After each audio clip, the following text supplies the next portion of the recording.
From 1967 to 1980, New York City and suburban New Jersey was the playground for a sexual serial killer who would bind, torture, strangle, and dismember his victims.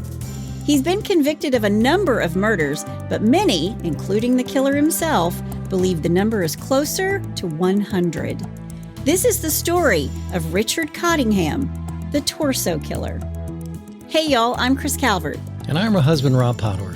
Welcome to Hitched to Homicide. For better or worse. Till death do us part.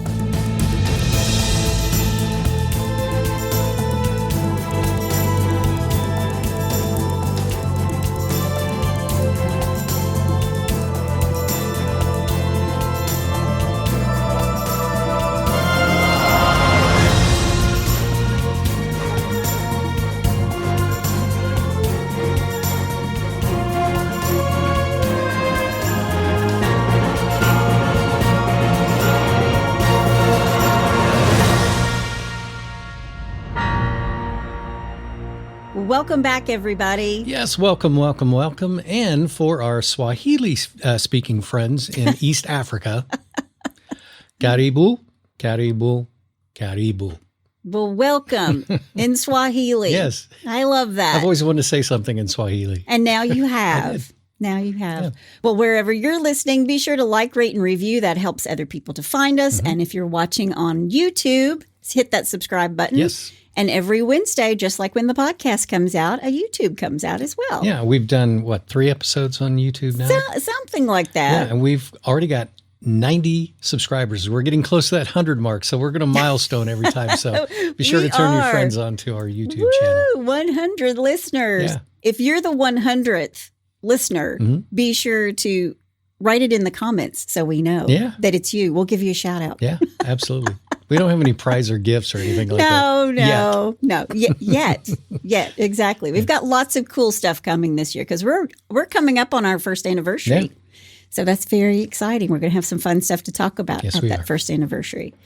Well, we've got a birthday today too, Rob. Oh, that's right. We have to wish a happy birthday to Rachel Scudder all the way around the world from Kentucky to New Zealand. Yep.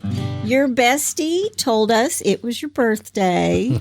So Rachel, or Rach, as we understand you. Erica calls you Rach. Yeah. That's what she called you in her email. So this one's for you. Happy birthday to you. Happy birthday to you. Happy birthday, dear Rachel, or Rach. Happy birthday to you. Happy birthday, Rach. So happy birthday, Rach. Yes. You've got a good friend in Erica. Happy birthday. Well, I covered this case way back. Oh, yeah. But never in the great detail that I'm going to go into. Okay. And the reason we're revisiting this is because there are 7 new admissions of guilt by Richard. Really? 7 women and girls that we didn't cover because he only admitted to all of these just this past December 2022. How long has he been in jail? Been in jail like 43, 44 years. Gee whiz. Yeah. And he's just now coming up with the goods. Wow. Well, he got caught. We're going to talk about that. Oh. It's pretty interesting. There's a little twist to it. Okay. So, yeah. And then the floodgates sort of opened. Gotcha. Before we get started, let me thank some sources: Murderpedia, Grunge.com, Newsday, the New York and Nassau County edition, the Ridgewood Herald, Cinemaholic, the Hackensack Record, the New York Times, Rolling Stone Magazine, Project Cold Case, and the New York Daily News. Lots of sources, lots of information. Okay. Well, you ready? I am. All right, let's do it. Richard Francis Cottingham is born on November 25th, 1946 in the Bronx, New York. He's the oldest of 3 kids. In 1958, when Richard is 12, he moves with his family to Rivervale, New Jersey, and starts 7th grade at St. Andrews, which is a parochial school for boys and girls. Okay. He's really close to his mother. He's a little bit of a mama's boy. He has trouble making friends. In 1960, he enters Pascack Valley High School. Richard's a big guy. He's stocky, but he runs track in high school. He's kind of a loner, really only has a few close friends, like 2 other buddies. He thinks he's the leader. He thinks he's the alpha of the group. Okay. And interviews with some of his high school mates show that he was the guy who always thought that he knew more than anybody else in the room. We all know that person. Yeah. Yeah, if you're the smartest person in the room, you're in the wrong room. Isn't that the saying? Yeah, exactly. And he could even be a little bit belligerent, even to his teachers. And it's while he's in high school that he becomes obsessed with bondage pornography. In high school? In high school. And this was in the 60s? This is before the internet. This is before anything. Yeah. How did he even know about that stuff? It's got to be some deep, dark magazine or something somewhere. Wow. Yeah. Wow. In 1964, he graduates, but he doesn't head off to college right away. He's a smart guy. He's a really smart guy. Right. After high school, Richard goes to work for his dad at the Metropolitan Life Insurance Company as a computer operator for 2 years. And all the time he's doing this, he's taking computer courses. Okay. And I want to remind everybody that this is 1964 through 1966. Yeah. We didn't even walk on the moon until 1969. Yeah, and the computer rooms were probably like the size of a building. They were like floors. Yeah. They were they were floors of computer systems. With that big made up. tapes and all this other stuff. It's true. And I even had in my notes that the guidance system that NASA used, you have more power in your iPhone right now than what they use. Yeah, millions times more power than that computer. Yeah. So Richard's no dummy by any means. He's just smart enough to think he's too smart. It's always the guys who think they're so smart, right? Exactly. In 1966, he takes a job with Empire State Blue Cross Blue Shield, the insurance company, on 3rd Avenue in Midtown Manhattan as a computer operator. And the department he works in, computers, this is exactly what you said. It takes up 4 floors of a complete New York City block. Yep. Yeah. 17 megs of memory. I always like to look at the YouTube videos of like old musical instruments, synthesizers, and computers. Yeah. Because it's just insane. It is. Yeah. It's crazy. Yeah. Richard chooses the 3 p.m. to 11 p.m. shift. He chooses this on purpose because it gives him free time in the mornings and late at night. Okay. I could say it, but you're probably thinking it. Why would he like it? That's called foreshadowing. Uh-oh. Just shy of Richard's 21st birthday on October 28th, 1967, 29-year-old Nancy Vogel, whose nickname is Bubby, Nancy tells her friend and her husband that she's off to play bingo at St. Margaret's Church in Little Ferry. Nancy goes out alone at 7:15 p.m. She's driving her own car, but she doesn't go to bingo. Instead, she goes to a shopping mall in Bergen County. Okay. Now, I'm sure many of us have done this. I'm going to go here, and then they just change their mind in the middle. Sure. Or maybe she didn't want her husband to know she was shopping. Maybe. I don't know. Why would she think that? Yeah. Bergen County is in Hackensack, New Jersey. Now, Nancy's married to her husband, Henry. She has 2 children, Karen, age 8, and William, age 6. And at the mall, she meets Richard. And Richard abducts Nancy, takes her to a field in Montvale, and strangles her. And the next morning at 9:45 a.m., Nancy's husband, Henry, reports her as a missing person. Yeah. She didn't come home. Right. Nancy is found dead on Monday, October 30th at 3:20 p.m. in her own car by 2 little girls who see her in the floor of the back seat of her 1961 Rambler. Wow. On Homestead Place in Ridgefield Park, just 2 miles from her home on Bertolotto Avenue in Little Ferry. She's covered with an army blanket. And neighbors say that the car's been parked there for a couple of days. She's nude and her hands are bound behind her back. February 16th, 1968, Diane Kuzik was a 23-year-old dance teacher with a 4-year-old daughter named Darlene. Diane and Darlene had been living with her parents after she'd become estranged from her husband 2 years ago. Diane Martin was born on November 26, 1944 in Queens, New York. Her parents were Bernard and Rita Martin. Okay. She had 2 brothers, twins, Robert and James. And at 7 o'clock that night, she phoned her parents from the Wakefield School of Dance to tell them that before she came home, she was going to the mall. She drove her 1961 white Plymouth Valiant. I knew a friend in high school who drove a Plymouth Valiant. We called it the Big Bad Plymouth Valiant. Yep. But she drives her Plymouth Valiant to the Green Acres Shopping Center in New Hyde Park, Long Island. She was there to purchase a pair of pink shoes. And when she didn't come home, her mom and dad drove to the mall parking lot to look for her car, which makes sense. She didn't come home. Sure. They're like, we know where she was going. She told us. We're just going to go drive around and look for her car. Yeah, any parent would do that. And her car is found just behind a restaurant by her mother and her father at 12:20 a.m. Diane's face was beaten badly with bruises on both eyes, lips, and the bridge of her nose. Diane had been sexually assaulted. The leotard and tights she still wore from teaching dance class had been torn off of her body. There were ligature marks on her wrists. 2-inch wide adhesive tape was wound around her mouth and neck. Wow. She'd been suffocated. Wow. Her jewelry and her purse were all still at the crime scene. She had not been robbed. And she was a single mom who wasn't dating. And they believed that she was approached at her car by someone who was posing as mall security or police. Okay. Now, police asked for anyone who might have seen Diane or even her car after she left the dance studio to call PI 61111. PI 611. This was before all number calling in the United States. Yeah. I read this in the newspaper. And I even saw that there was a group called the Anti-Digit Dialing League who opposed the all-number calling across the United States. Well, if you're going to protest something, I guess that's a big one to protest. Yeah. PI was actually the Pilgrim area of Long Island. You know, do you remember your phone number as a kid? Because I remember mine. My parents still have the same phone number I had as a kid. Really? Yeah. And the other day, my dad even said, do you think I should get rid of this landline? I was like, no, Yeah. no. I still remember mine. It ended in 6798. Yeah. Yeah. Yeah.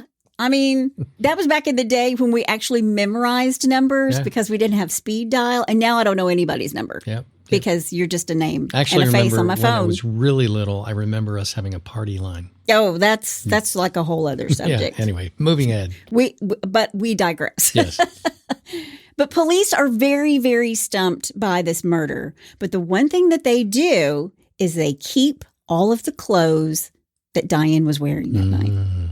And that's called foreshadowing. There you go.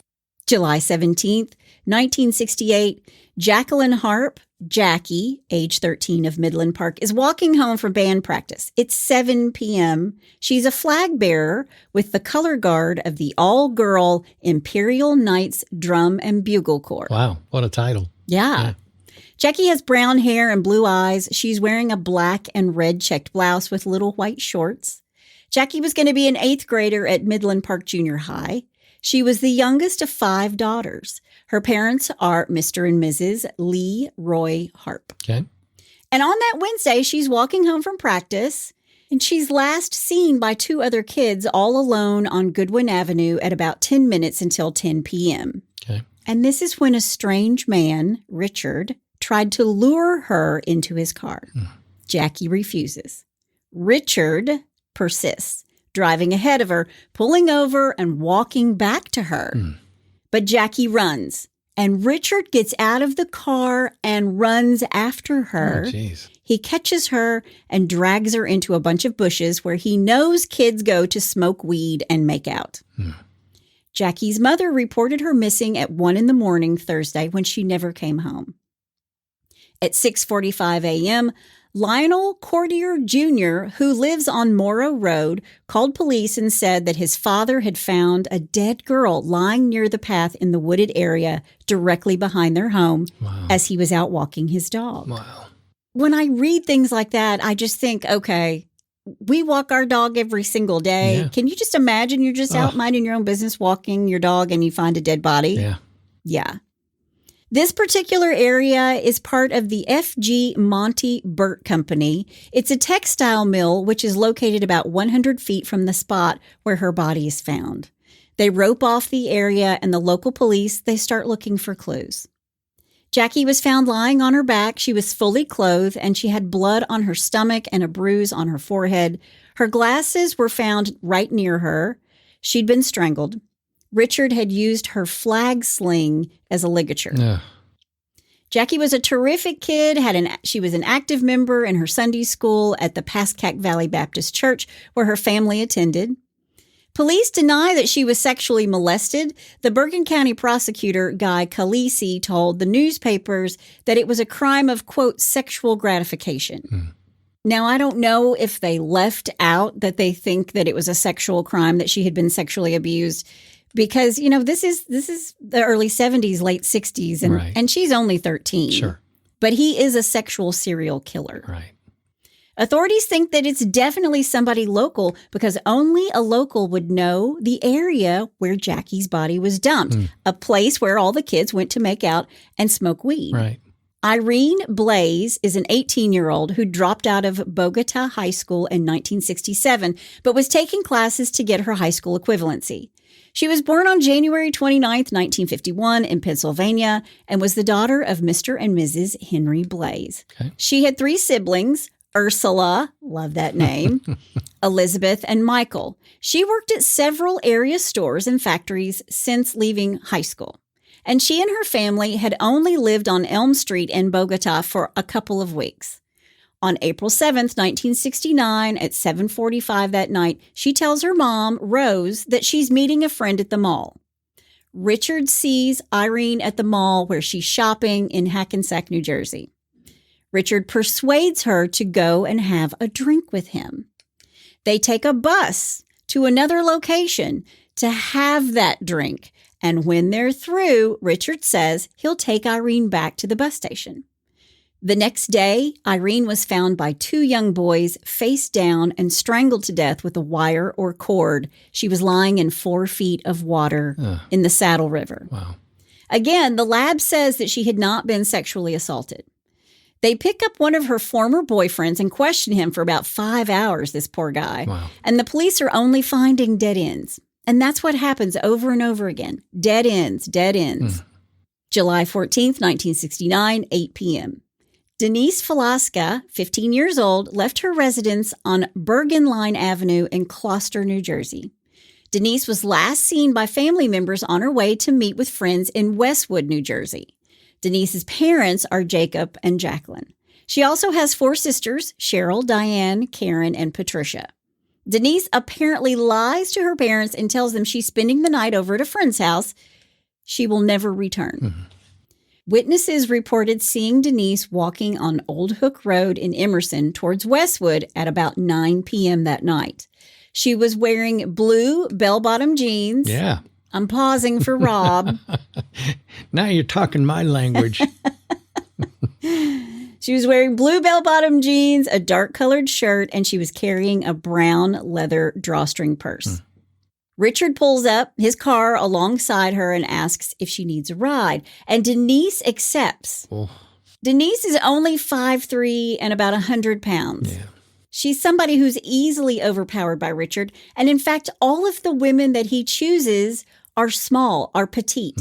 And most of them weigh around 100 pounds or are 5'5" or smaller. So he's got a type, and plus the fact that he can just overpower He them. can easily overpower them, right? Yeah. A young boy would find her body the next day in Saddlebrook by the side of Westminster Place in Saddlebrook, New Jersey. It's by a cemetery. She had been strangled to death by the chain of a heavy crucifix that she wore around her neck. Oh, my. Yeah. She had bloody fingerprints on her leg, but at the time, it was impossible to remove fingerprints from human skin. And after the autopsy, it's revealed that there were drugs in her system. But Denise did not do drugs. But Richard liked to use them to subdue his victims. Wow. The medical examiner believes she was murdered around 10 p.m. The police are under some pressure now. There have been 12 homicides in Bergen County in the last 3 years. And according to one of the Bergen County detectives, quote, a murder investigation is like a love affair. Things are all hot and heavy in the beginning, but they can cool off overnight, end quote. That's a good description. Yeah, but the problem is they've got all these bodies showing up, Yeah. and they have no idea who the killer is. Sure. February 27th, 1970, Lorraine Montavlo McGraw is a 26-year-old girl with a long police record of drug abuse and prostitution charges. Many of these are under aliases. When she worked the streets as a sex worker, she used false names like Lorraine McGraw. Okay. She found her Johns at clubs and bars and adult establishments. Okay. That's according to the police.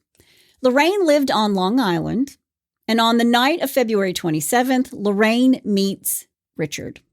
He rapes and strangles her, then dumps her body in the woods to the west of Tweed Boulevard in South Nyack, New York. Her body will be discovered on March 1st by a group of hitchhikers. Her murder will be unsolved for the next 48 years. Wow. Yeah, so many. So, but this one, they did report her being raped. Well, she was a known sex worker. Right. So, yes. Yeah. Which, because your statement before when you were saying because the girls were so young that's why you think they didn't. Yeah, well, for sure. And he does like to pick up sex workers. Sure. We're going to talk about that a little bit. Okay. But the young girls, he was a sexual serial killer. Right. So I could see where in 1969 the newspaper would leave that out. Exactly. I really can. Yeah. On May 3rd, 1970, Richard marries his wife, Janet, at Our Lady of Lourdes Church in Queens. Who is this lady? Janet. Wow. Poor Janet. Wow. They moved to the apartments called Ledgewood Terrace in Little Ferry, New Jersey. Okay. The thing about Richard is he has a really small area where he likes to work and pick women up. Okay. And it's very close to where he lives. Wow. Yeah. Wednesday, May 10th, 1972, Mary Elizabeth Hines is a 21-year-old nanny from Mineola, New York, Long Island. Okay. She was born on January 5th, 1971 in New York and grew up in Mineola. Mary Beth loved the king of rock, Elvis Presley. Little E. And she had her whole room decorated with his posters, which I thought was so sweet. Well, thank you very much. While attending school growing up, she was a Girl Scout and she loved arts and crafts. Me too. She always had her hair done and loved an updo. Also, me too. She was diagnosed when she was younger with epilepsy and suffered from grand mal seizures, which caused a loss of consciousness and muscle contractions. And because she had these seizures daily, she really couldn't be alone. She lived with her parents. She has 6 siblings, and after she graduates from high school, she takes a job as a live-in nanny for a family. She lived with them during the week and came home to her parents' house on the weekend. Okay. She always took the bus because she couldn't have a driver's license in case she should ever have a seizure. Makes sense. Yeah. On May 5th, 1972, Mary Beth had a date. She was attending the local epilepsy dance. She was supposed to be home to get ready to go to that Friday night dance, to get her updo going on. I mean, yeah. She never made it there after leaving her job. Her date showed up, and he even waited for her, but Mary Beth did not come home. When she was last seen, the 5'4" girl was wearing a hot pants jumper suit. Which was huge then. Gotta love that. The next morning, Mary Beth's mother called the Nassau County Police Department, and she's told that because Mary Beth is 21, there's just not much they can do. She's an adult. Right. She hasn't been missing for longer than 24 hours, which has got to be really frustrating for their parents. Sure. Because they're like, she's an epileptic. Yeah. She can't be alone, and we can't find her. And you know your routine of your child and, you know, something out of the ordinary. You recognize exactly. immediately. Exactly. Yeah. The following Wednesday, May 10th, Mary Beth's body is found around 10:45 a.m. by a couple of fishermen. She was face down in a shallow stream in the 2-acre wood near Peninsula Boulevard of Rockville Center. She'd been strangled and then thrown from the Rockville Center bridge into the stream. In 1972, that area was used as like a lover's lane. And it's wooded on both sides of this stream. Okay. So it would have been very easy for no one to see her at all. Sure. Police have no leads or suspects, and they won't for the next 48 years. Wow. July 17th, 1972, 23-year-old Laverne Moy of St. Albans, Queens, she's separated from her husband, John. She's living in St. Albans with her grandmother, Beulah Johnson. Beulah. She's a single mom of 2 kids, John, age 5, and Monique, age 4. She worked at the Nassau County Hospital as a ward clerk. She is last seen on that Monday, July 17th. Her partially nude body is found 3 days later on July 20th in the exact same spot as Mary Beth Hines just 2 months before in May. Wow. Laverne is under the bridge, dumped over the side near Hempstead Lake at Peninsula Boulevard. Laverne had been strangled.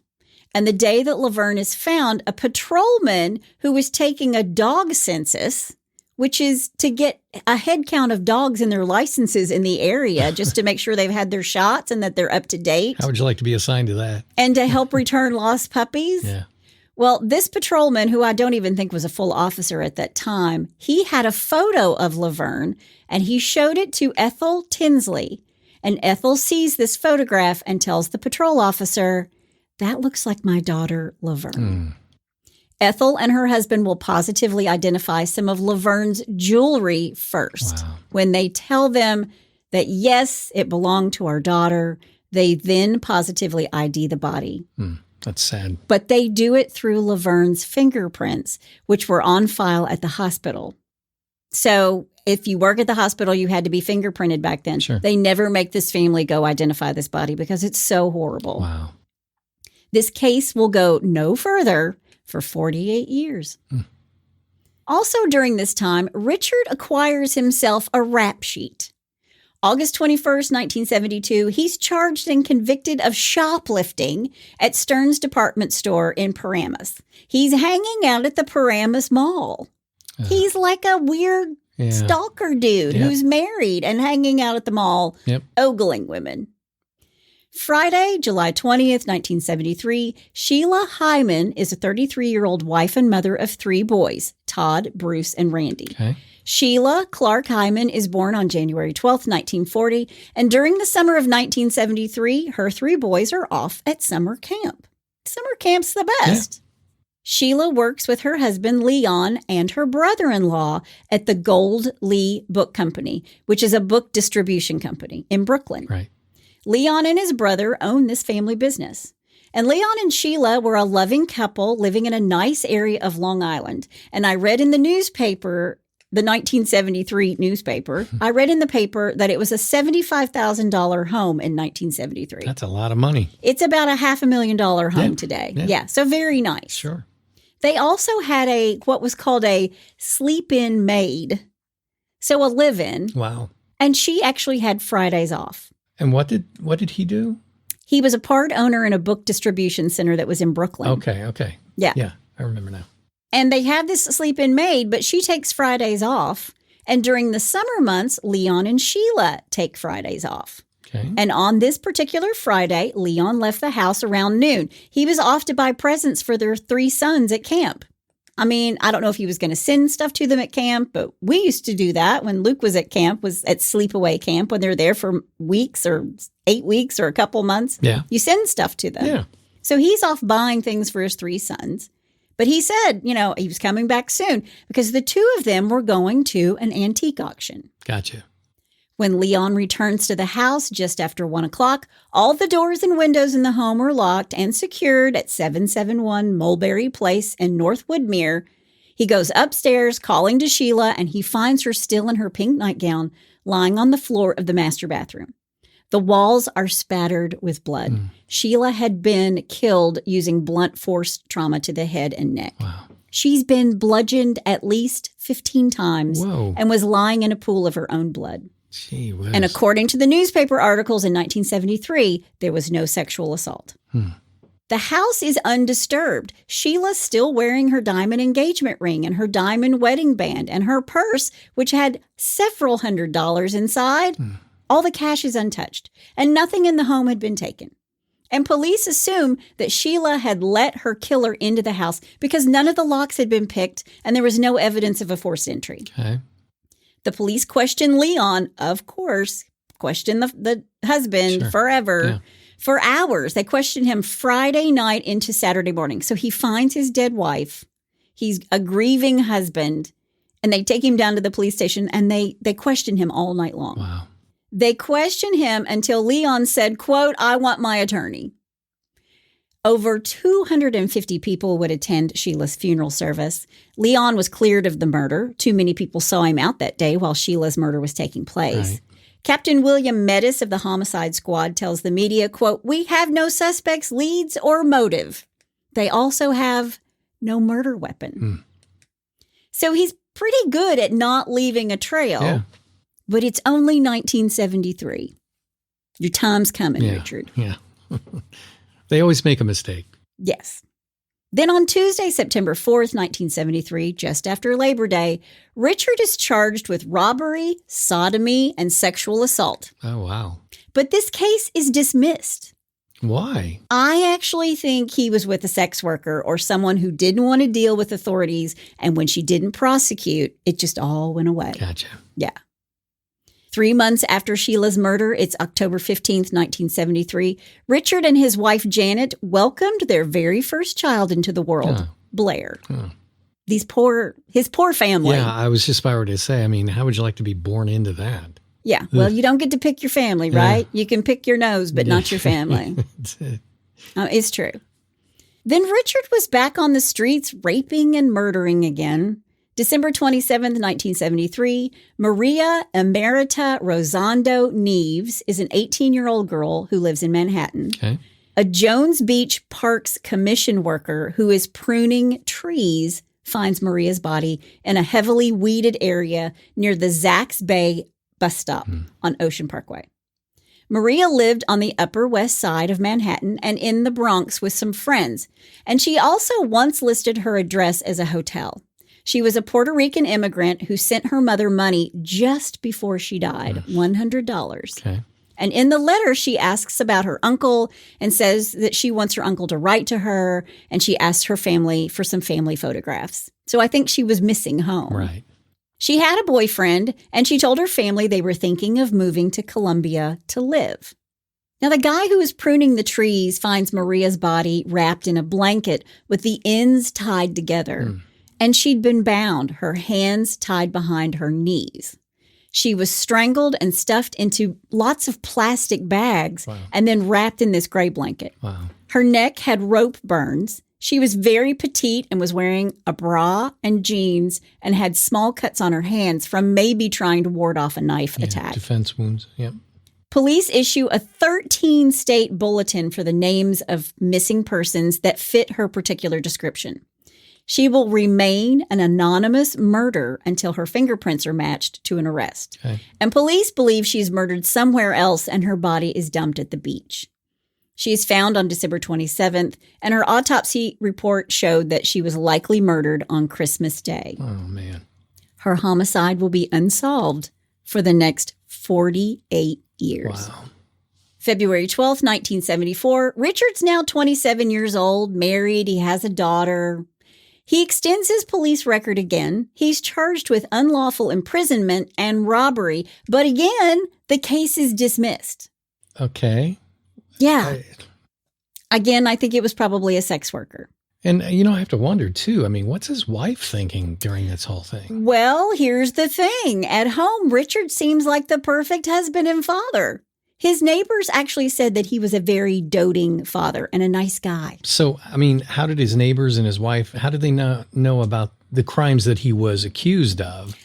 I mean, I don't know. Maybe it wasn't in the Nassau County paper. Maybe it was in a different paper. Yeah. Maybe they didn't list those things in the paper back then. Wow. But everybody just thought he was a good guy. Man. Yeah.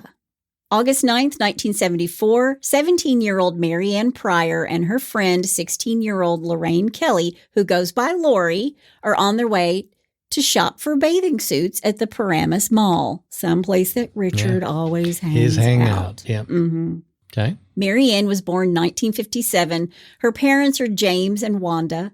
When she leaves that day, she's wearing bell-bottom pants. There you go. With patches.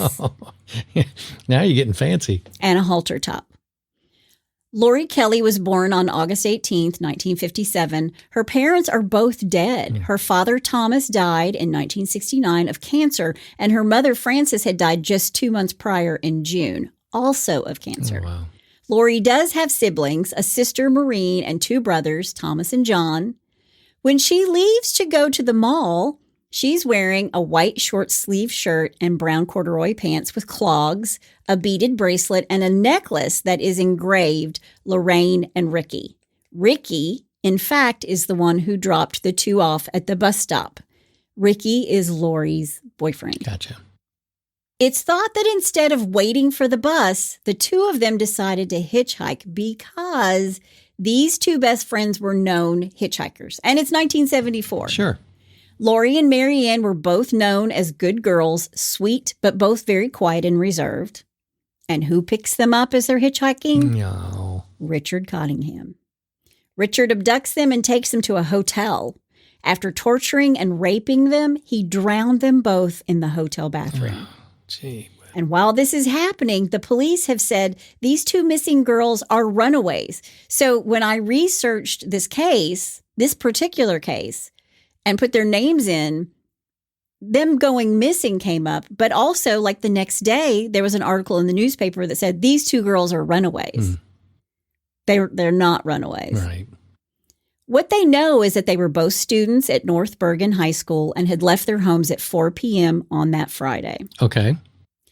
Their beaten and sexually abused bodies are found the following Wednesday on August 14th at 8 o'clock in the morning by Ennis Perry, a tenant of the Ridgemont Garden Apartments. They were lying near the shrubs at the edge of the apartment parking lot, and they were by Ennis's parked car. And she tells police that when she got home the night before at 6 p.m., there were no bodies there. Lori and Marianne had been dead for about 36 to 48 hours. Their bodies were both naked and bound to one another at the wrists and the ankles while lying face down next to each other. Wow. They'd been beaten and raped. There were ligature marks on their necks. They had cigarette burns on their bodies. They questioned Lori's boyfriend because he's the last guy to see them alive, but eventually realized he's not the killer due to his alibi. Right. This case will go cold for 48 years. Wow. By 1975, Richard moves his little family to a new 3-bedroom home in Lodi, New Jersey at 29 Vreeland Street. And the next month, March of 1975, his second child, Scott, is born. Okay. It's the mid-70s. Richard's been working at the same Blue Cross Blue Shield office for 10 years now. And you know how some people like to talk about their kids or their latest vacation or their where they went to eat or whatever at the water cooler? That was before Facebook. Way before Facebook, before you could take a picture of your food. Yeah, exactly. Yeah. Well, Richard liked to talk about his sex life. Ooh. That was Richard's water cooler subject. Wow. Yeah. Gee whiz. He liked to talk about all the sex he was having with sex workers, what he called hookers. What you may or may not know about New York City is that in the late 70s, early 80s, it was a little bit of a cesspool. So if you know what Times Square looks like today, that is not the Times Square. That's not what it looked like back then. No. My first trip was in 1981. I remember walking out into Times Square there, and this guy came up to me, and he listed off like 15 different types of drugs. Yeah. You know, I'm just a kid from the country. I'm like, no, thank you. And I just walked off. Yeah. Well, being the book nerd that I am, I, of course, wanted to go to the New York Public Library. This was 1982. That was the first time I went. And I got out of the cab and was standing by the lions, Patience and Prudence. And a homeless man like stood up and peed right next to me. And I was like, welcome to New York. Welcome to New York. Yeah. But Times Square was full of sex workers and strip clubs, peep shows, pimps, drug dealers. Yeah. You didn't ride the subway back then. You didn't walk in Central Park at night. Nope. Today, it's a completely different place. But back then, New York City could be a little bit scary. Yeah. That was my very long way of saying there were plenty of sex workers on the streets in the late 70s. 8th Avenue back then was called the Minnesota Strip because the Port Authority is right off Times Square on 8th Avenue, and that's where all the buses would drop off the girls coming from the Midwest to New York City. And there were actual pimps waiting there to pick them up and offer them jobs. Wow. They just wanted to come to the big city, and they're already being preyed upon. Yep. Richard liked bragging to his coworkers about sleeping with sex workers and about how he liked big-breasted women. He really liked bragging about going to S&M clubs, and he liked to gamble, and he loved to show off wads of cash to his coworkers, who are all male, by the way, not one woman in that office. Right. All while doing this, his coworkers thought that he was just a little bit off. And not just because he liked to talk about sex and S&M, but because Richard couldn't sit still. According to one of his coworkers, he always had to be moving all the time, like shimmying his leg or rocking his body or whatever. Richard's a nervous little shit. Right. October 13th, 1976, Richard and Janet's third child is born, Jenny. And Janet will say that after the birth of Jenny, Richard would no longer have sex with her. December 15th, 1977, 26-year-old Mary Ann Carr and her husband Michael live in an apartment at 462 Liberty Street in Little Ferry. These two were introduced by mutual friends and have only been married for 15 months, so newlyweds. Sure. He works for a successful real estate developer, and she works as an X-ray technician for Dr. Arthur Grossman. Okay. Mary Ann, or Marzie, is born on October 3rd, 1951 in Brooklyn, New York. Her parents are Anthony and Frances. She has an older brother named Thomas. She leaves for work at 7:45 in the morning in her little white uniform. It's Thursday, December 15th. She's seen by neighbors speaking with a man in the parking lot of the apartment complex. She goes to work. She leaves that afternoon. She missed meeting up with her mother-in-law while her husband Michael is out of town on business. Okay. Mary Ann, or Marzie, is abducted by Richard. He takes her to the Hasbrook Heights Quality Inn in New Jersey. And when he gets her inside the hotel room, he restrains her and then he tortures her by beating her, biting her, and cutting her with a knife. Wow. He rapes her and then he strangles her to death. He's just getting more and more and more violent. And more brazen. Yeah. She's reported missing that night. And when authorities go to their apartment, Ledgewood Terrace in Little Ferry, nothing is missing and there's no forced entry. And Mary Ann's body is found near the chain link fence of the Quality Inn hotel parking lot in Hasbrook Heights, New Jersey. Okay. So he takes her to the Quality Inn and then he just dumps her body right outside the Quality Inn. Yeah. Mary Ann is fully clothed but has ligature marks around her ankles and wrists from handcuffs. It's clear that they're handcuffs. And she has ligature marks around her neck. Her left leg is visible because her white pants of her uniform has been slashed. She's been strangled and the ligature was still around her neck. Wow. Mary Ann was 5'5" and weighed about 117 pounds. She had blonde hair and it just looks like she's been dumped in the parking lot. And once again, small frame. Yeah, exactly. When police are at a dead end, Mary Ann's grief-stricken husband offered a $10,000 reward for any information that would lead to the arrest and conviction of Mary Ann's murderer. Quote, "Being the husband, I feel I have to do everything I can. It's very frustrating not knowing where or who the murderer is. He has to be brought to justice." Right. End quote. Yep. Now, about this same time, Jersey police are finding out that there are a lot of sexual assault cases being filed in the same area near the hotel where Mary Ann is found. Okay. These women, who are alive, mind you, are found on the side of the road from the hotels. Okay. They've been drugged and sexually assaulted, and when they wake up, they can't remember anything. Oh, wow. They do all have one thing in common. They're all sex workers. Right. Not from New Jersey, but from New York City. Okay. And that's exactly where Richard works, the 3 to 11 shift. Okay. So here's Richard's MO with these young girls. These sex workers in need of money in New York City, they meet Richard. He flashes this big wad of cash, tells them he doesn't want sex. He wants to take them out to dinner and to talk. So the girls find this very inviting. Richard frequents a place called Flanagan's. He sometimes goes there alone and picks up women, and sometimes he takes escorts. And while at dinner, Richard would talk to the girls. He would talk them into sex and tell them that he would pay them $100. Then during dinner, he would drug them and escort them out of the bar and into his car, where he would drive into New Jersey to cheap motels that rented rooms by the hour. He'd carry them through the back door, then molest and torture the girls for extended periods of time. And when the deed was done, if they survived, he'd dump them somewhere or leave them in the hotel room, taking their clothes and all of their belongings. And the sex workers would have little to no memory of the night. Wow. He roofied them. Yeah. He roofied them, basically. Yeah. But they'd be covered in these horrific wounds. They would be raped and sodomized and bitten. And those were the lucky ones. The others he'd just kill and then dump the body. Yeah. Richard's a particular kind of murderer, and we've already said this. He's a serial sexual killer. Right. He doesn't get pleasure from killing, but from torturing his victims. And he doesn't care if his victim lives or dies. Once he's finished with the torture, if the victim's dead or they die before he is finished, Richard doesn't care. Yeah. He just continues to abuse the corpse until he's satisfied. Wow. Then he abandons the victim like trash. Yeah. And as if this isn't enough, he's having an extramarital affair with a woman named Barbara Lucas, and will do so from 1977 until 1980 for 3 years.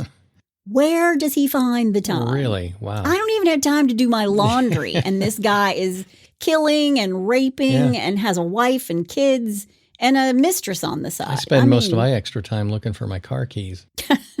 Or your phone. Or my phone, one of those. March 22nd, 1978. Karen Schilt is a 26-year-old pregnant waitress who's stopped to have a drink in a Manhattan bar. She meets Richard at the 3rd Street Tavern. And just like Marzi Carr and the many before her, Karen was petite. And even before you email me, I realize she's drinking and she's pregnant. So don't email me about that. I'm just telling the story, okay? Yep. But it's 1978, and unfortunately, it wasn't a no-no from the CDC until 1981. Right. I looked it up. Okay. If you can believe that. I know. They were like, go ahead, drink, smoke, do whatever you want. It's a wonder we all turned out okay. I mean, how did we're like the generation that, drank from the hose and never wore a helmet, and our parents were drinking when we were in utero. Yeah, exactly. I mean, exactly. Maybe that's what made us so tough. Yeah. Come on, Gen X. That's right. Mini bikes with no helmets. It's true. But she's having a drink after finishing her shift at Tuesdays, which was a restaurant. And Richard starts chatting her up, and he tells her his name is Joseph Schaefer. And these two start talking, and he asks her if she's a, quote, working girl, meaning a sex worker. Right. And she says, no. But he keeps hinting to her that he thinks she's lying. He thinks that she is a sex worker. Wow. He buys her a drink or two, and then after about an hour, Karen leaves the bar to walk home to her apartment at 94 3rd Avenue, just 14 blocks away. Okay. And as she's walking, she starts to feel dizzy. And who is following her? Richard. Wow. In his car. Wow. And Richard offers to drive her home. So he's like drugging her, and then he's like, to the rescue. Yeah. Wow. Karen agrees to let him drive her home.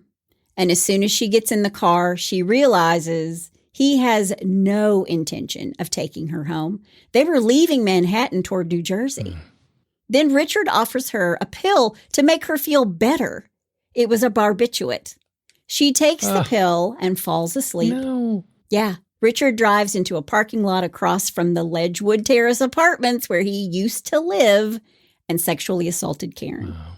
Karen was found lying with her breasts and genitals exposed by a Little Ferry, New Jersey patrolman. She was close to death. Her pulse was weak. Her breath was shallow.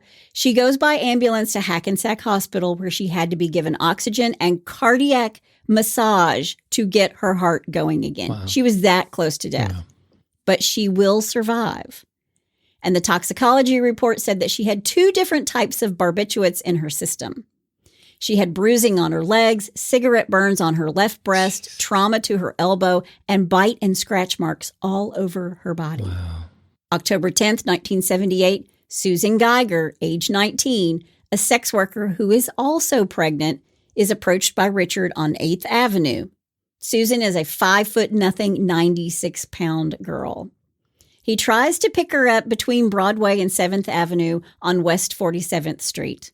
And although Susan informed Richard that she had commitments for the remainder of the evening, he offered her $200 for an appointment with him later that night. An appointment. An appointment. Okay.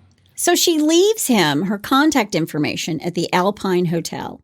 And the following night, Richard called Susan and asked her out on a date at midnight because he gets off at 11. Right. He picks Susan up in his maroon Thunderbird. Okay. Susan will later describe Richard, who called himself Jim, as friendly. He plied Susan with a number of drugged drinks, and then they headed to Flanagan's Tavern on First Avenue. He told Susan that his name was Jim and that he was married with young children and he lived in New Jersey. He also told her that he worked with computers in Manhattan. So part of his story is true, right? Yeah. During their conversation, he boasted that he had recently won a substantial amount of money from gambling and produced a wad of cash. And at one point, she gets up, and when she returns, Richard has a screwdriver cocktail he had ordered for her waiting at the bar. And he told her to keep stirring it with the straw because it tastes bad, of course. He's put these drugs in the drink. Yeah.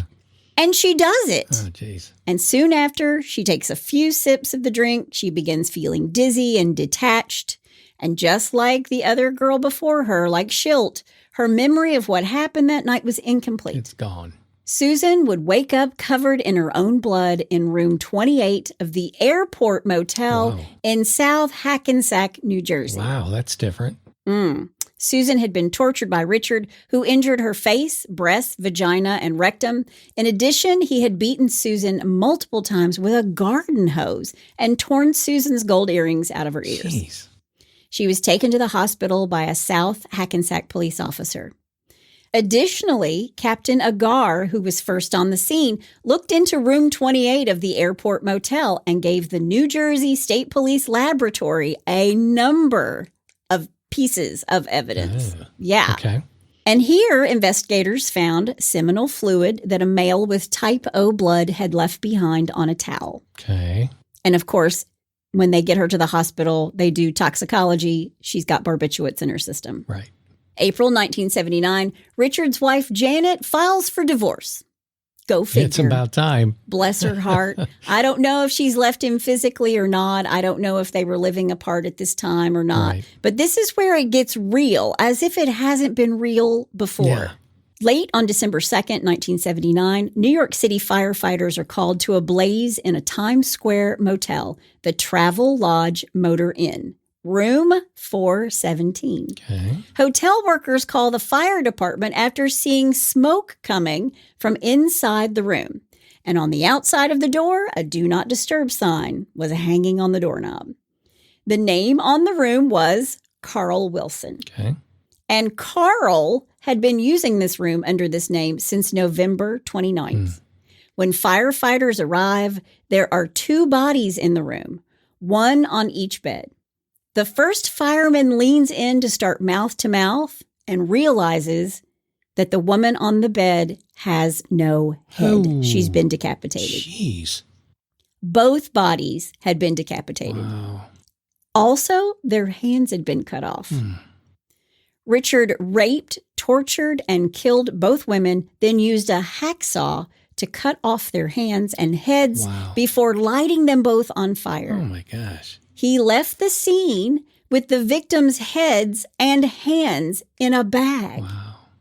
And these particular murders would dub him the Times Square Ripper or the Torso Killer. Gotcha. Autopsies would reveal that they were both tortured and sexually assaulted for days.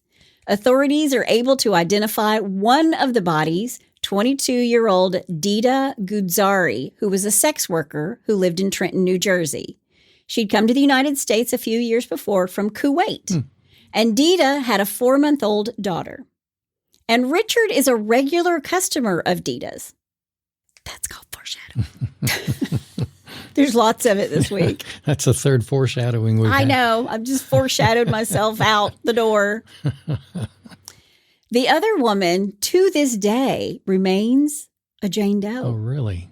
After they put out the flames, the crime scene is investigated, and they discover that the room had been cleaned of fingerprints. Dita and Jane Doe's clothes are found in the bathtub, folded up, like their clothes are neatly folded up, and their shoes are sitting right on top of the clothes. It's all neatly stacked right on top. Yeah, it's just creepy, weird, Yeah. demented. After Richard leaves the blazing hotel room, he gets in his car and he drives away. And get this, he is pulled over by police who ask him what he's doing out at 3:30 in the morning. Oh, wow.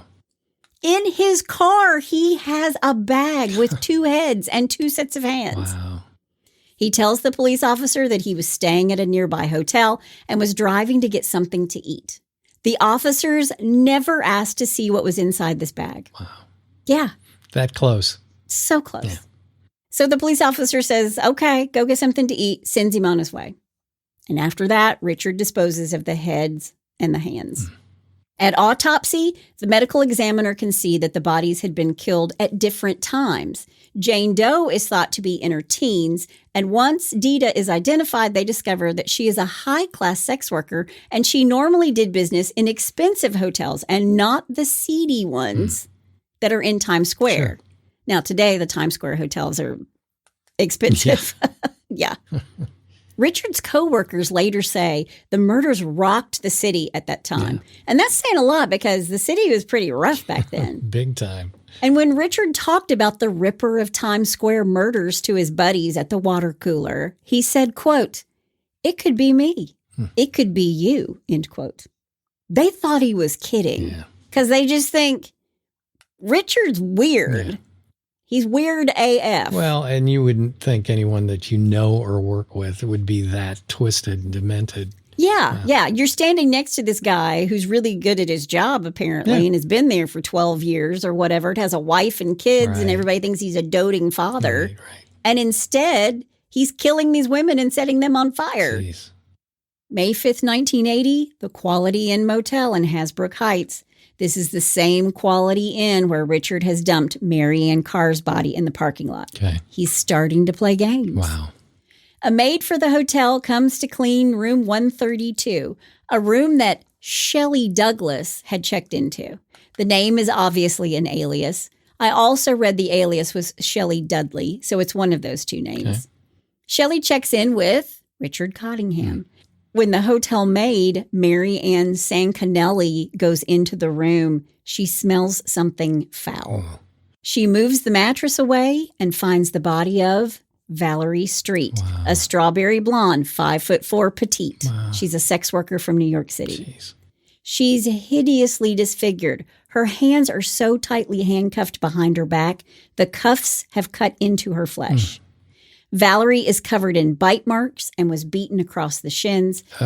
She died of asphyxiation. Traces of adhesive tape were found on her mouth. Richard had taken it off just before stuffing her in the bed, but what he didn't take off were her handcuffs. And he left behind a single fingerprint on the inner ratchet of the cuffs. There's your first mistake, Richard. Yeah.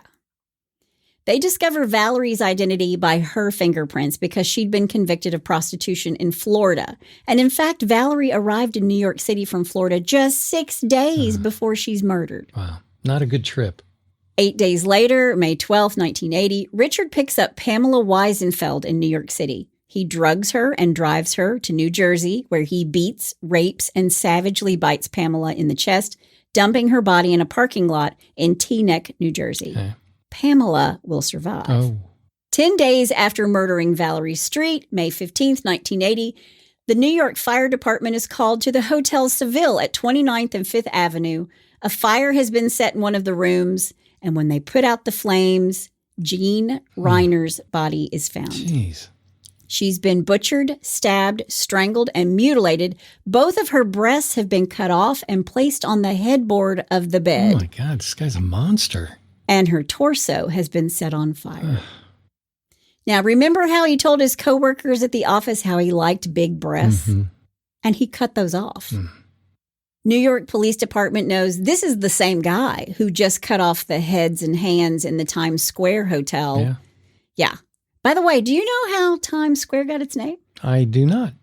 The New York Times took up residence in the Times Square building at 1 Times Square and 42nd Street. It's the building that drops the ball every year in New Year's Eve in the United States. Never even thought about it. The New York Times is no longer there. Okay, yeah. But that's how it got its name. Did not know that. Richard's getting sloppy. And on May 22nd, 1980, Richard's luck is about to run out. Back at the Quality Inn in Hasbrook, New Jersey, his favorite Quality Inn, Richards picked up sex worker Leslie Ann Odell. She's 5'4", blonde hair. She arrived in New York City from Washington State just 4 days before she meets Richard. Wow. She's 18. Richard tells her his name is Tommy. He takes her to a bar and they have a drink or two for about an hour. Then he tells her he wants to take her to New Jersey where they can get a room and they can have sex. Okay. On the way to Jersey, he stops at the New Star Diner in South Hackensack. This diner is just a half a mile from the old Ledgewood Terrace apartments where he used to live. Right, Again, always around the area that he knows. Yeah. After dinner, Richard and Leslie go to the Quality Inn and check into room 117. She's been drugged, but maybe not enough because he leaves to go move the car. And when he comes back, he's got a knife. He tells her to undress and lay face down on the bed. Then he gets on top of her and uses the knife to threaten her. He tells her that he would slit her throat if she makes a sound. Wow. Then he quickly handcuffs her wrists behind her back, just like he'd done to all the other girls. Right. He tells her, I'm sexually aroused by torturing and beating women, and I've done this to other women before you. He ranted on about how she was a whore and needed to be punished. Wow. He rapes her. Then he lacerates her sternum. He bites her. He stabs her and cuts her breast. Then Richard forces her to perform oral sex on him. And through the entire ordeal, Richard is telling her that he is going to kill her. I'm going to kill you. Jeez. Then he gets out another pair of handcuffs and shackles her ankles before removing the handcuffs around her wrist. And then he orders her to perform a variety of nauseating acts, including licking his entire body, kissing and licking his feet, and sodomy. He's a monster. That's putting it mildly. That's insulting to monsters. Yeah. It honestly, it is. But it's at this point when she just can't take it anymore that she screams. Even though he told her he was going to kill her if she made a sound. Right. He's also said, I'm just going to kill you, period. Right. What she got to lose. Yeah. And one of the hotel staff hears her cry out. They call the front desk and report a disturbance. Now, they've had a couple of bodies dumped in their parking lot and a body found under a mattress. They're not taking any chances here. Yeah, fool me once. They send a security guard to the door to check on them. It takes about 15 minutes before anybody comes to the door. And during this time, the police are called. Again, not taking any chances. Sure. Leslie Ann sticks only her head out, like she just peeks her head out and says, quote, everything is fine. But her eyes were telling a different story. When they ask her if she's okay, she replies yes, but she's shifting her eyes back and forth. So they will know that she's saying, smart. I'm not okay. Smart. No. Smart. As the police arrive on the scene, a man is seen running out of the building in a suspicious manner, and he's carrying a bag. It's Richard Cottingham. Wow. And in his bag are handcuffs, drugs, Valium, barbiturates, duct tape, a leather gag, 2 leather slave collars. It's just a serial killer's overnight bag. It sounds like it. Gee, yeah. Yes. Wow. When they get to him, Richard has no explanation for why he has all this stuff, and he's taken into custody on May 22nd, 1980. June 1980, Richard's wife, Janet, withdraws the divorce papers. What?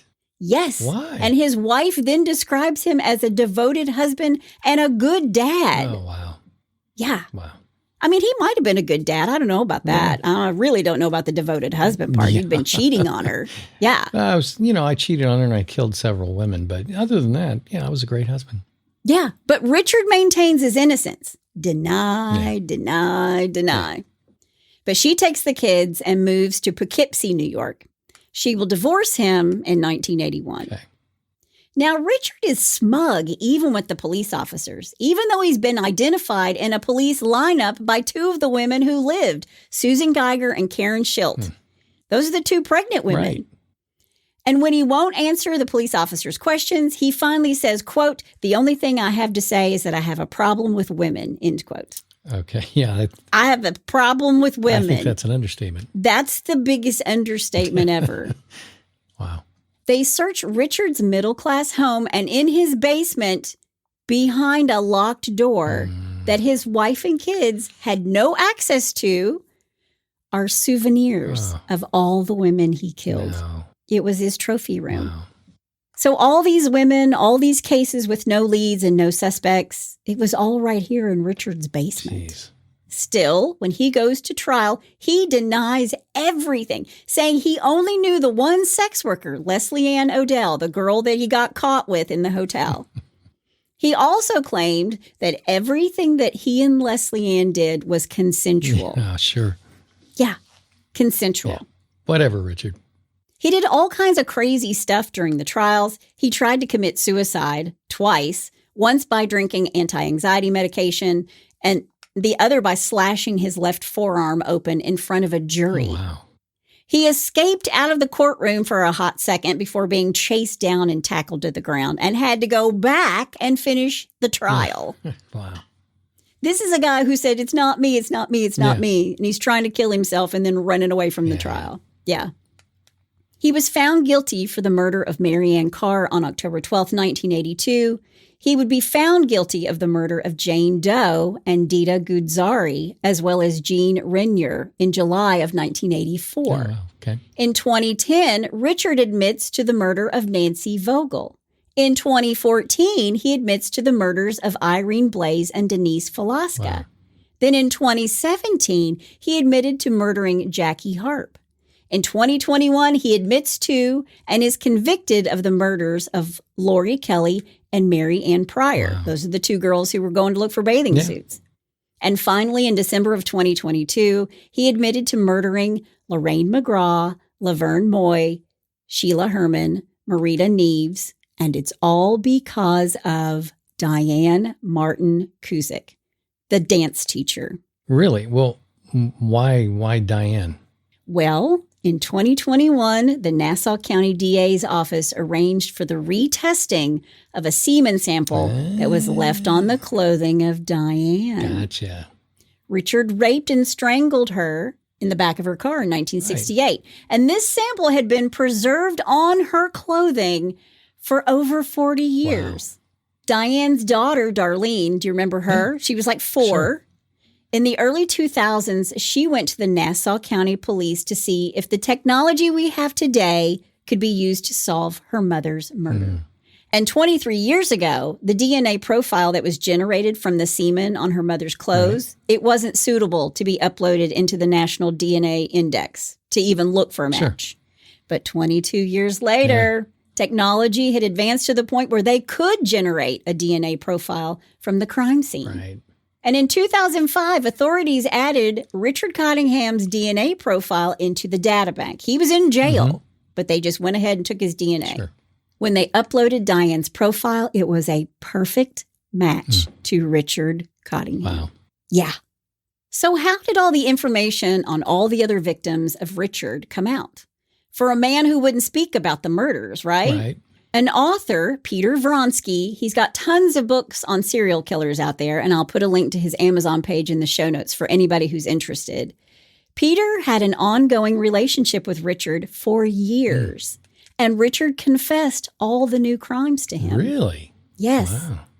Richard Cottingham has boasted to killing 85 to 100 people. Jeez. And according to an article I read where Vronsky was interviewed, there was a murder in Somerset County, New Jersey, a week after Richard got his driver's license. Yeah, wow. And this may have been his very first victim. Wow. She was found drowned. Vronsky also thinks that Richard's claim to have 100 victims is entirely possible because the math works out to 1 every 6 weeks. Which Vronsky says in those days, without profiling tactics, that's entirely possible that he did that. Every 6 weeks, he killed somebody. That's amazing. Second side note, Jennifer Weiss, whose mother was murdered by Richard Cottingham, has befriended him. What? Yes. Are you serious? Yes. Wow. Jennifer Weiss's mom, Dita Gudzari, whose body was found in the Times Square Hotel, decapitated and set on fire. Yeah. By the way, the skull has never been found. She visits Richard in prison a few times a month. She began the relationship by writing to him and asking where her mother's head was, because she knew her body had been buried in a mass grave on New York's Hart Island. Right. In 2017, he tells her and the authorities to go out with ground-penetrating radar and look at a specific location. But there's nothing there. It's a dead end. Okay. Her friendship with Richard helped him to confess to the murders that were unsolved for so many years. Her and Peter Vronsky and a former chief of police in Bergen County, his name is Robert Anzalotti. Okay. Now, he admits to the other murders in 2021 and 2022. Those admissions are Diane Cusick, Mary Beth Hines, Laverne Moy, Sheila Hyman, Maria Neves, Marianne Pryor, and Lorraine Kelly. Wow. He faced several of these families when they sentenced him again for these murders. Okay. The judge made him look at these families when they wheeled his sorry ass into the courtroom. And when he left, he said he was never doing that again. Well, did he have a choice? Jeez. He didn't have a choice. Well, he did. He could have not given up those names when they started asking him, did you do this? Did you do this?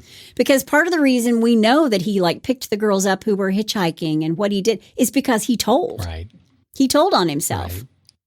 So now that he's had to face these families, because they all had victim impact statements that they wanted to say to him, and he didn't want to look at them, and they wheeled him around and made him look at them. Right.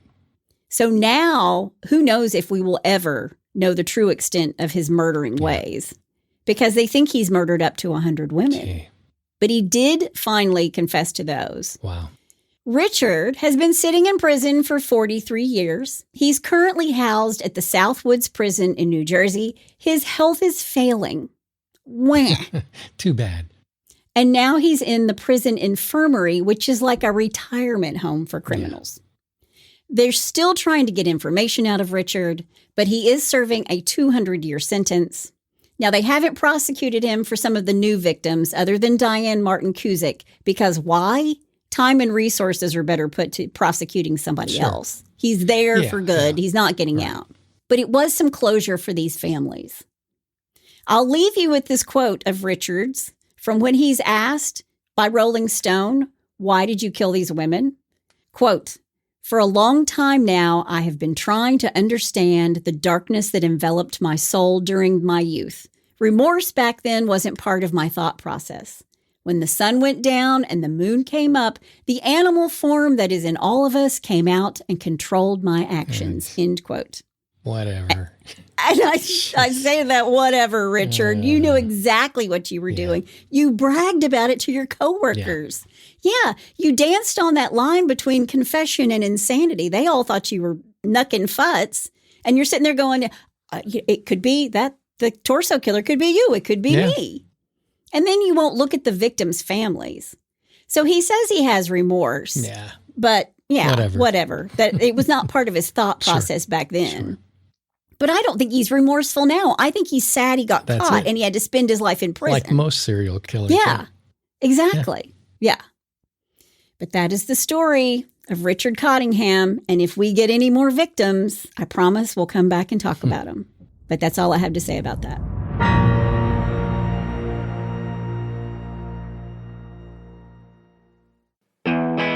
Hey, Hitched to Homicide listeners. Have you read any good books lately? Or have you listened to any good books? All of the Sex and Lies series books, as well as the Jane Doe series, are available on Audible and iTunes. Hotter than hell in half of Alabama, the Sex and Lies series begins with Sex, Lies, and Sweet Tea. There are 9 books to listen to in that series alone. Left as a newborn to die in a dumpster, she has no name. Tossed from foster home to foster home, she has no family. With no known past, she's deemed a perfect fit for a task force Washington denies exists. A selective assassin for the United States government, Jane Doe tracks down known terrorists on domestic soil. The Jane Doe books have been called a bit military, a bit assassin, and a bit genius. Start the new year by listening to a good book by me, Chris Calvert, on Audible or iTunes. Or if you like to read, go to chriscalvert.com and download some free books. And thanks for being a listener of Hitched to Homicide. Well, Richard was one busy man, wasn't he? Good Richard's grief. a dick. What a monster. There's a reason his name is Richard. Yeah, exactly. And he just kept getting worse and worse and worse and worse. Yeah, bolder, braver. Just escalated. So. And the fact that, we did this case already and there were so many victims and then we added 7 more. Yeah. And 7 more victims to the list. And now he's shut down and there could be more, but he's not going to talk about them. Yeah, and he's in failing health. Yeah. So I do know that Dita's daughter still wants to know where her mother's head is. Absolutely. And so I think she keeps talking to him and maybe someday he will give up that information. I also read that, he wouldn't just sit and confess. You would have to talk to him about stuff like, I think one of the things that Peter Vronsky said was, we had him talking about where in New York City, where in Manhattan you could get the best pastrami sandwich. And then out of the blue, in that middle of that sentence, he would say, and yeah, I picked these 2 girls up on the way to the Paramus Mall. Wow. His ego would get the best of him. Maybe, but I don't think he's got a full set of crayons in the head. He's missing a few colors. I think that's pretty obvious. Yeah. Oh, well, let's get away from Richard. Yes, I need to bless somebody's heart today. Let's do a little bless your heart. Well, bless your heart. All right, I've got 4 of them today. Oh my goodness. So we'll start off with the first one. I'm going to call this the Bumbling Bumper Bandits.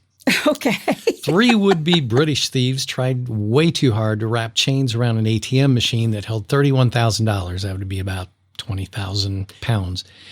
And with the help of a car, they tried to carry the whole thing away. Unfortunately for them, the chains didn't hold and were left behind with the car's rear bumper and license plate. Leaving the thieves to drive off empty-handed and easily traced by the officers who arrested them shortly. Oh my gosh, that's good. Yeah. That's a good one. Yeah, don't try to steal an ATM. No. It's not going to go well. Yeah, exactly. All right, number 2, Denture Gate. Oh no, we're going to talk about false teeth. One day, Justin Stansfield, a British heroin addict and thief, broke into a garage to steal valuable items so he could sell it and buy his next fix. That's what they usually do. While in the garage, he found a freezer full of cold beers and popsicles. Oh. He decided he would have some fun instead. He took out his fake teeth to enjoy a couple of popsicles after he downed a few beers.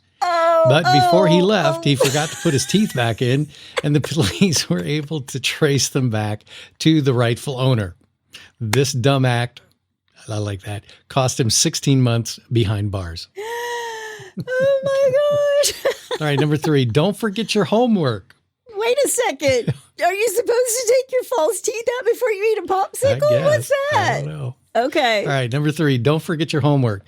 At a bus stop in St. Paul, Minnesota, Justin John Bowden, a hot-tempered man, was involved in an argument with a woman whom he cowardly punched in the face. He also attacked another person who was standing there, which caused him to drop his folder on the ground. He didn't retrieve the folder before he fled. The cops, who arrived at the scene a few minutes later, easily tracked Bowden thanks to what was inside the folder. His anger management homework. You can't make that up. Can't make that one up. Number 4, the last one, thinking with the wrong head. Oh, gosh. Okay. Scottish shoplifter Aaron Morrison might be one of the stupidest thieves in history. After Morrison stole a bottle of vodka from the liquor store, he had the nerve to flirt with the shop clerk and give her his name and number. Well, let's just say it didn't take Sherlock Holmes to trace his whereabouts after that. He was found, apprehended, and served time. Oh. So there's your 4, well, bless your heart. He just wanted to have a date with a drink. Here's my name and number. Yeah, you should try Tinder or something instead. My goodness. Yeah, there you go. Well, if you have a bless your heart or you know somebody's heart who needs blessing, all you have to do is go to hitchedtohomicide.com. There's a pull-down menu there. You can also suggest a case. Yep. That's all we have this week. We're so glad you joined us. That's my amazing husband out there. And that's my beautiful bride in the booth. Join us next time on Hitched to Homicide. Bye, y'all.